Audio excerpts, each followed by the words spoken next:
It was homicide on the hiking trail. Tonight, state and local police are determined to hunt down the cold-blooded killer who bludgeoned a man to death on the Menands Hudson Bike Trail Thursday afternoon.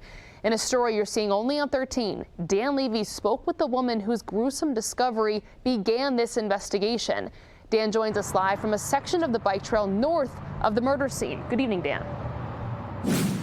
Good evening, Rachel. Yeah, I'm about a mile north of that murder scene. I'm in Watervliet, and you know, it's traumatic enough if you're out walking your dog and you discover the body of a dead person. It's especially difficult when that person turns out to be a friend of yours. On a dreary, misty, rainy April afternoon, there are typically fewer people than usual you'd encounter on the Menands Hudson Bike Trail. A portion of that recreational path that stretches through Menands was closed today so that state police could investigate a deadly encounter that occurred the day before. It's the same spot where a woman discovered a man's bloodied body Thursday afternoon. I continued on almost to the mile-and-a-half mark, and I saw someone laying. I thought it was a homeless person sleeping. And then I recognized the clothes he was wearing. It was my friend Dan Frement. 76-year-old Dan Frement of Troy was a friend of that woman. She recognized his clothing and his jewelry and then his face. She had met up with him many times before on their daily walks. On Thursday, Dan Frement was the second person she spotted on the bike trail. You initially told me that heading in that direction, you crossed paths with someone else. Could that have been the suspect? I think so. Can you describe him? I assume you described him to police. Yes, I did. Tall, thin, black hair.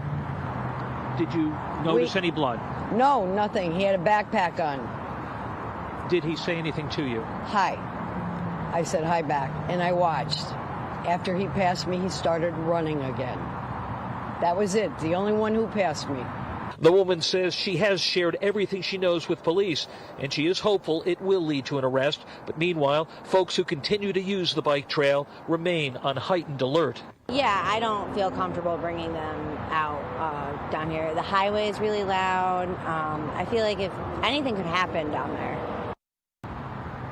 And that woman who found the body tells me that Dan Frement often wore very distinctive jewelry, and she theorizes that could possibly have been a motive for the attack and perhaps for the theft.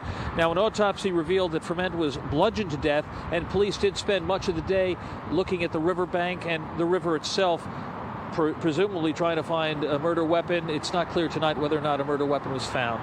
Live in Watervliet with coverage you can trust, Dan Levy, News Channel 13. Rachel, back to you. Dan, thank you so much.